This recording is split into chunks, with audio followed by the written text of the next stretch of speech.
datang di pertemuan kelompok hari ini. Terima kasih ibu-ibu yang so rajin hadir, rajin datang di pertemuan kelompok. Ibu-ibu, sebelum orang lanjut, apa ibu-ibu masih ingat orang materi pertemuan yang bulan lalu? Masih. Apa gotek tentang apa? Mendukung ibu dan ayah Memberikan stimulasi pada janin. Iya, mantap sekali. So prakteknya di rumah ibu-ibu? Sudah. Oke. Kalau ada yang belum praktek, tolong nih orang praktek di rumah. Nah, untuk pertemuan hari ini orang akan belajar tentang pencegahan dan penanganan stunting melalui pemenuhan kesejahteraan bayi baru lahir dan ibu menyusui. Dan tujuan dari pertemuan hari ini adalah bagaimana mencegah stunting dengan mendukung pemenuhan kesejahteraan bayi baru lahir dan ibu menyusui. Nah, sekarang mau bagi dua kelompok dulu. Yang sebelah sini kelompok bayi baru lahir, kemudian yang sebelah di sini kelompok ibu menyusui.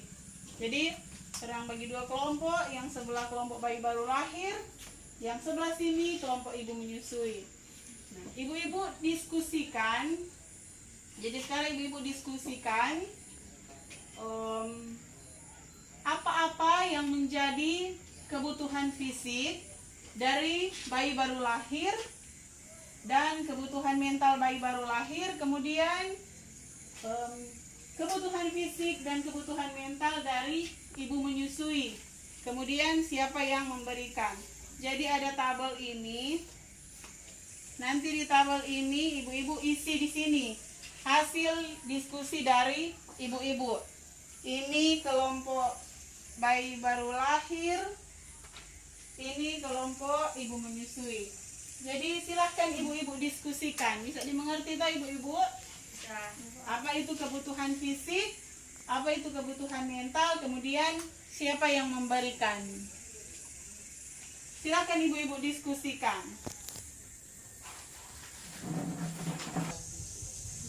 Jadi ibu-ibu diskusikan apa itu kebutuhan fisik dari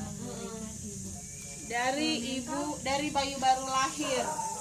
Di sini kelompok bayi baru lahir kan. Kemudian di sini kebutuhan fisik dan mental dari ibu menyusui. Keluarga. Kalau ini keluarga. Sudah ibu-ibu selesai diskusi? Sudah. Bolehkah masing-masing kelompok menyampaikan hasil diskusi dari ibu-ibu? Silahkan. Tabel kebutuhan bayi baru lahir sampai usia 6 bulan. Visi, ASI atau IMD. Siapa yang memberikan? Ibu. Mental, kasih sayang. Dan siapa yang memberikan? Orang tua atau keluarga. Oke, terima kasih. Kemudian yang kelompok ibu menyusui silahkan. Tabel kebutuhan fisik dan mental ibu menyusui. Fisik, asupan gizi, makanan dan yang bergizi. Siapa yang memberikan? Suami dan keluarga. Mental, kasih sayang, istirahat yang cukup. Siapa yang memberikan? Suami dan keluarga. Iya, terima kasih. Ada yang mau tambahkan? Kelompok lain ada yang mau tambahkan? Ada, Bu. Ya, silakan. Yang di fisik tambahkan mineral. Oke, terima kasih. Jadi itu orang sudah diskusi sama-sama apa itu kebutuhan fisik dan mental dari bayi baru lahir dan ibu menyusui. Nah, menurut ibu-ibu, apakah pemenuhan kebutuhan bayi baru lahir dan ibu menyusui yang ibu-ibu sudah diskusikan tadi itu sudah terapkan enggak di masyarakat? Sudah. Ada yang sudah, ada yang belum, Kang. Nanti orang bahas selanjutnya.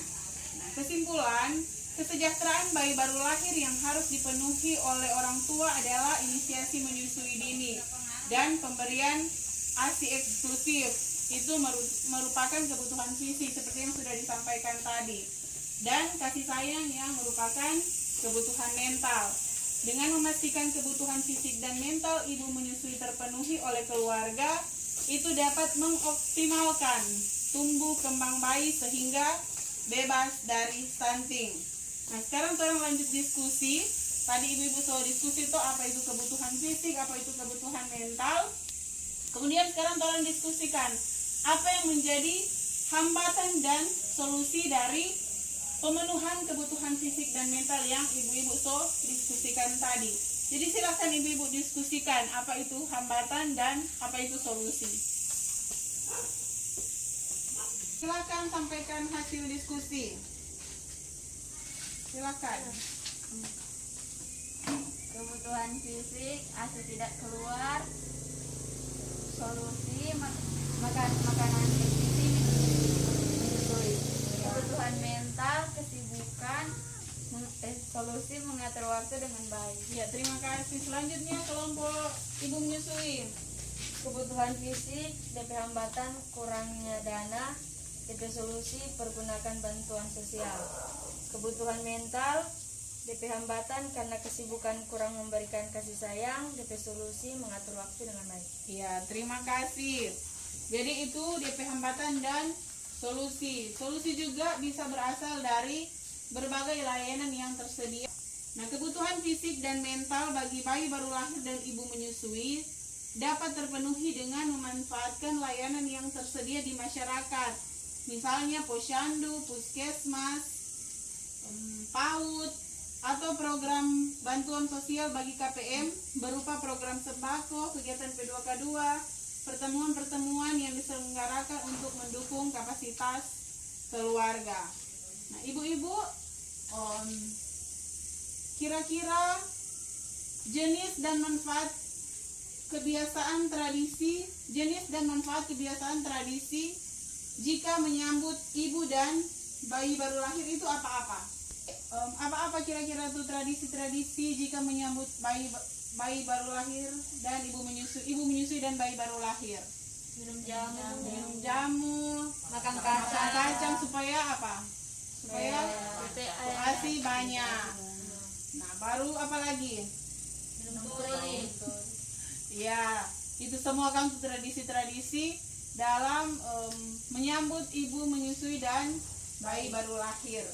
Nah, hal penting yang harus diperhatikan adalah keluarga dan lingkungan harus bijak dalam memilih tradisi yang dapat mendukung tumbuh kembang bayi untuk mencegah stunting. Sama dengan ibu bisa bilang tadi, ada penyambutan bayi dan ibu setelah melahirkan, bedak dingin untuk ibu menyusui, minum jamu dan makan daun katu, pijat payudara dan pijat bayi sederhana.